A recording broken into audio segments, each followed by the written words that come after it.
हिंदू अगर दिल है तो धड़कन मुसलमान होगा। हम सब मिलकर रहेंगे तब जाके मजबूत हमारा हिंदुस्तान हो। ये देश जो है ना, हिंदू और मुसलमान जो है ना, एक गुलदस्ता की तरह है।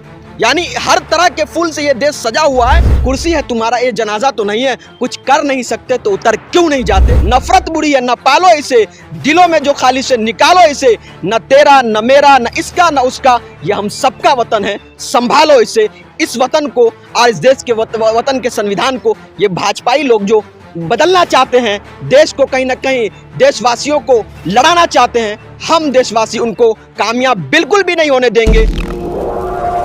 मछली की आंख पर निशाना था महाभारत में, उसी तरह से मेरा बिल्कुल निशाना है जातीय जनगणना पे, और हम इसको करा करके रहेंगे। और उसी जाति की बात करते हुए अनुराग ठाकुर जो हिमाचल प्रदेश के हमीरपुर से सांसद हैं, उनका कहना है कि जिसकी जाति का पता नहीं है वो जातीय जनगणना की बात करता है। इस पर हम बात करेंगे। क्या कहना चाहेंगे इस मुद्दे पर, जिस तरह से संसद में 2-3 दिनों से शोर चल रहा है? जातिगत जनगणना की जो बात राहुल गांधी करते हैं, ये कोई नया विषय है? अरे उन्हीं के जो सहयोगी आज बने बैठे हैं, श्री नीतीश कुमार जो बिहार के मुख्यमंत्री हैं, उन्होंने ही इस मुद्दे को उठाया था। और आज उन्हीं के मुद्दे को जो मुद्दा को उन्होंने उठाया था, उसी विषय पर, उसी मुद्दे को संसद के अंदर सदन के अंदर नेता प्रतिपक्ष राहुल गांधी उठा रहे हैं। तो भाई आपको क्यों चिढ़ लग रही है? और मैं नीतीश कुमार से कहूँगा, नीतीश जी के मुंह में क्यों दही जम गया भाई? उन्हें भी चाहिए, अगर आप जनता के हित में थे, देशवासियों के हित में मुद्दा उठा रहे थे जातिगत जनगणना का, तो आप आइए राहुल गांधी के हम यहाँ मिलाइए, कदम से कदम मिलाइए, आवाज़ में आवाज़ मिलाइए, और आप फिर से कहिए कि जातिगत जनगणना होना चाहिए। अरे राहुल गांधी का जाति आप पूछते हैं? अरे सोचना चाहिए, राहुल गांधी की जाति क्या है? मोहब्बत है, भाईचारा है, इंसानियत है, मानवता है। आप राहुल गांधी से सवाल करते हैं? आपको अपनी जाति बतानी चाहिए थी। अरे आपको नहीं पता, देश ये जो भाजपाई लोग हैं ना, भाजपाई लोग सिर्फ और सिर्फ नफरत फैलाने का काम करते हैं। भाजपा के एक एक नेता की अगर बात करें तो सब सिर्फ हिंदू मुसलमान को लड़ाने का काम करते हैं, और हिंदू मुसलमानों को खिलाफ बयानबाजी करते हैं, जबकि उनको पता नहीं है। उनको पता होना चाहिए। बीजेपी की तरफ से अंदर से जो बातें निकल के आती हैं कि जातीय जनगणना कराने से देश में जातिवाद फैलेगा, देश में एक तरह से बंटवारा की जो राजनीति की शुरुआत हो जाएगी, सब लोग अपना जो है कि जाति को लेकर के पहले से इतना एग्रेसिव रहते हैं, लोग रहने लगे, तो एक तरह से नफरत की बात है। नफरत की बात कैसे भाई? कौन किसकी कितनी आबादी है, उनको उसकी आबादी के हिसाब से, यानी जिसकी जितनी हिस्सेदारी उसकी उतनी भागीदारी उस हिसाब से मिलेगा। यही बात हो रही है। मतलब टैलेंट की कोई कद्र नहीं है। टैलेंट की कदर, अरे टैलेंट की तो कदर हर दौर में हो रही है, लेकिन टैलेंट के आड़ में बहुत सारे दबे कुछ लोग जो कहीं ना कहीं और दबते जा रहे हैं, उसको वो आगे कैसे बढ़ेगा? उसको कहीं ना कहीं उसको उनकी आबादी का तो पता चलना चाहिए, और उनको आबादी के हिसाब से उनको अधिकार मिलना चाहिए। राहुल गांधी वही बात कर रहे हैं ना, जो उनके सहयोगी आज नीतीश कुमार वही जी कर रहे हैं। नीतीश कुमार जो मुद्दा को उठाया तो वही मुद्दा को राहुल गांधी उठा रहे हैं।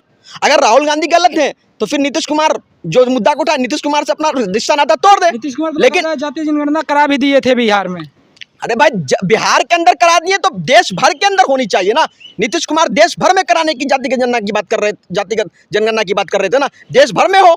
और अगर आपको लगता है कि ये मुद्दा गलत है, राहुल गांधी उठा रहे हैं, तो आपको नीतीश कुमार जिन्होंने इंडिया अलायंस की नींव रखी थी और उन्होंने इस मुद्दा को प्रमुखता से देश भर में उठाया था, उनको उनसे रिश्ता नाता तोड़ लेना चाहिए भाजपा को। लेकिन ये तो करेंगे नहीं, सत्ता के पुजारी हैं, ये सत्ता की मलाई खाने वाले लोग हैं। ये लोग सिर्फ और सिर्फ सत्ता के लिए कुछ भी करने के लिए तैयार हैं, और हिंदू मुसलमान इसी पर इसकी सत्ता टिकी हुई है। लेकिन याद रखिए, देश की एक एक जनता इनके मकरो फरेब को समझ चुकी है, जान चुकी है। अब देश की जनता, जिस तरह से 2024 में जनता ने बहुत हद तक इनको सबक सिखाई है, और ये कहीं ना कहीं धोखाधड़ी से सत्ता में जैसे तोड़ जोड़ कर आ गए हैं, यकीन मानिए बहुत जल्दी इनको कहीं ना कहीं सत्ता से हाथ धोना पड़ेगा। और जो देश की जनता लोकतंत्र में आस्था रखती है, संविधान को मानती है, बाबा साहब अम्बेडकर के संविधान को, वो जनता अगर किसी को वोट की ताकत से सत्ता में बैठाना जानती है, कुर्सी में बैठाना जानती है, तो वही जनता वोट की चोट से कुर्सी से उखाड़ फेंकने की ताकत रखती है। यकीन मानिए संविधान एक ना एक दिन भाजपा का होगा, और भाजपा सत्ता से बेदखल होगी। संविधान को तो मोदी जी भी मानते हैं, उसको झुक करके नमन भी करते हैं। सवाल यह है कि बिहार में जातिगत जनगणना हुई, बिहार कितना बदला उससे?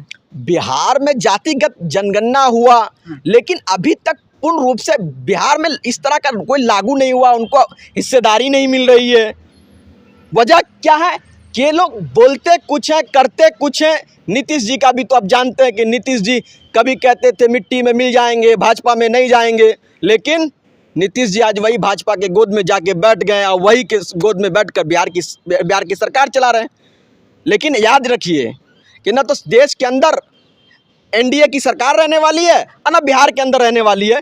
आने दीजिए चुनाव 2025 में, इनको नीतीश कुमार को भी सत्ता से बेदखल होना पड़ेगा और आने वाले समय में बहुत जल्द कहीं ना कहीं भाजपा की सरकार भी, एनडीए की सरकार भी देश से उखड़ जाएगी। देश से 50 साल तक नहीं जाने वाली। अपने गृह मंत्री का बयान नहीं सुना? अरे वो कहने दीजिए ना। वो लोग कहते थे जिस प्रभु श्री राम का कसम खाते थे, उनके नाम पर लोगों को लड़ाते थे, उनके नाम पर वोट मांगते थे, वहां से अयोध्या जैसी राम की नगरी से उनको हार का मुंह देखना पड़ा। तो यह देश की एक जनता तो अब देश से खदेड़ने का काम करेगी। अब देश की जनता जान चुकी है, उनके मकरो फर में बिल्कुल भी नहीं आएगी। और ये जो नफरत फैलाते हैं ना, मैं कहूँगा नफरत बुरी है।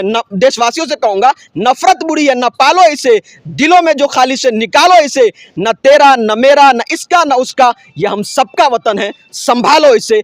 इस वतन को और इस देश के वतन के संविधान को ये भाजपाई लोग जो बदलना चाहते हैं, देश को कहीं ना कहीं देशवासियों को लड़ाना चाहते हैं, हम देशवासी उनको कामयाब बिल्कुल भी नहीं होने देंगे।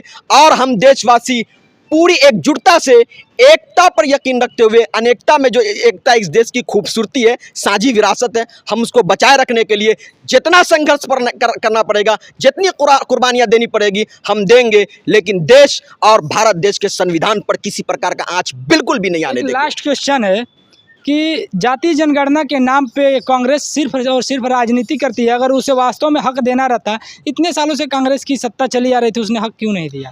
आज भी दलित, पिछड़े, आदिवासी जो हैं, मुसलमान जो माइनॉरिटी समाज के लोग हैं, आज भी मतलब हालांकि SC ST तो कुछ उभरा भी, माइनॉरिटी तो उससे भी बस से बदतर होता चला गया। ये मैं नहीं, सच्चर कमेटी की रिपोर्ट बोलती है। ठीक है, ये देखिए, ये आप कह रहे हैं अपने अनुसार, सच्चर कमेटी की रिपोर्ट बोल रही है। सच्चर कमेटी की रिपोर्ट कह रही है ना, लेकिन आप पिछला बायोडाटा देखिए, रिकॉर्ड देखिएगा कि देश के जो दबे कुचले लोग हैं, उनकी स्थिति कांग्रेस की सरकार में कैसी थी, आज कैसी थी, आपको पता नहीं है? कांग्रेस के दौर में कहाँ 64 रुपये तेल मिलता था, आज कितना मिल रहा भाई? 100, 100, 105 रुपये मिल रहा। कांग्रेस के दौर में इतनी बेरोजगारी नहीं थी, आज बेरोजगारी बढ़ रही है। कांग्रेस के दौर में इस कदर महिलाओं का उत्पीड़न नहीं होता था, उनके साथ बलात्कार की घटना नहीं होती, उनके आज भाजपा के सरकार में बलात्कार की घटना बढ़ रही है। महिलाएं सुरक्षित नहीं है और देश का युवा सुरक्षित नहीं है। देश का युवा दर दर की ठोकरें खा रहा है, उनको रोजगार नहीं मिल रहा है, जबकि कांग्रेस की सरकार में ऐसा नहीं था। और राहुल गांधी ने जो वादा किया था, जहां जहां देख लीजिए आप, हिमाचल तेलंगाना में वादा किया, तेलंगाना में उसने अपना वादा को पूरा किया। जहां जहां राहुल गांधी ने वादा किया, वहां राहुल गांधी अपना वादा पूरा कर रहे हैं। और राहुल गांधी कहीं ना कहीं देश और देशवासियों के साथ एकजुटता से, मजबूती से खड़े हुए हैं। और देश और देशवासियों को अगर कोई सही मायने में इंसाफ दिला सकता है, उन देश को आगे बढ़ा सकता है, तो कहीं ना कहीं जननायक राहुल गांधी बढ़ा सकते हैं। राहुल कर रहे हैं कि कंगना रनौत बोल रही हैं कि राहुल गांधी का जो ड्रग लेते हैं वो जांच होना चाहिए, किस प्रकार का ड्रग लेते हैं, ऐसी बाकी बातें कर रहे हैं संसद में। हम तो कह रहे हैं कि कंगना रनौत की ही कहीं ना कहीं जांच होनी चाहिए कि वो अलूल जुलूल कैसे क्यों बयान देती रहती है, जब चाहती है जो मर्जी होती है बयान देती है। जांच तो उनकी ही होनी चाहिए, राहुल गांधी की क्या जांच होनी चाहिए? राहुल गांधी को कहीं ना कहीं परेशान किया गया, उनकी संसद सदस्यता छीनी गई, लेकिन कहीं ना कहीं संविधान पर उसकी जो आस्था थी, देश के कोर्ट पर जो उनका यकीन था, कोर्ट ने उसको जब राहत दी और वो कहीं ना कहीं फिर से एक बार जीत कर सदन में आए, संसद बने हुए। वो क्या बात करेगी? जो किसान विरोधी है, जो महिला होकर महिला विरोधी है, महिला के खिलाफ बयान देती है, किसान अरे बोलने को कोई किसी पर कुछ बोल सकते हैं। हम तो बोलते हैं कंगना रनौत जो इस तरह का बयान देती है, उनकी जांच होनी चाहिए कि कंगना रनौत क्यों ऐसा अलूल जुलूल बयान हमेशा देती रहती है, क्यों ट्वीट के माध्यम से वो जो मर्जी होता है जिस पे पोस्ट कर। जांच तो उनकी होनी चाहिए कि किसानों पर अभद्र कमेंट करती है, वो किसान की महिला के बारे में कहती है कि 500-500 रुपया लेकर आती है, तो उनकी जांच होनी चाहिए कि भाई किसान विरोध, जो अन्न खिलाता है, जिसकी वजह से अन्न खाते हैं हम लोग, उसका विरोध करती है। महिला होकर महिला का विरोध करती है, महिला को कहती है 500 में रोड पे सड़क पे प्रदर्शन करती है। अरे आपको पता है कि अन्नदाता किसान जो है देश की रीढ़ की हड्डी है, और हम सब देशवासियों को उनके साथ खड़ा होना चाहिए। अगर वो अन्न उगाना बंद कर दे तो हम लोग पूरी तरह से भूखे प्यासे होकर मर जाएंगे। और आप उस पर अभद्र भाषा का अभद्र टिप्पणी करती है। जांच तो उनकी भी होनी चाहिए कि आखिर ऐसी कौन सी नौबत आती है वो इस तरह का बयान देती है और किसान के खिलाफ अभद्र टिप्पणी करती है, महिला के खिलाफ अभद्र टिप्पणी करती है। और कंगना रनावत जो भी भाजपाई लोग हैं, जितना भी नफरत फैला लें, जितनी भी चाल चल लें, अब हमको लगता है कोई कामयाबी नहीं मिलेगी।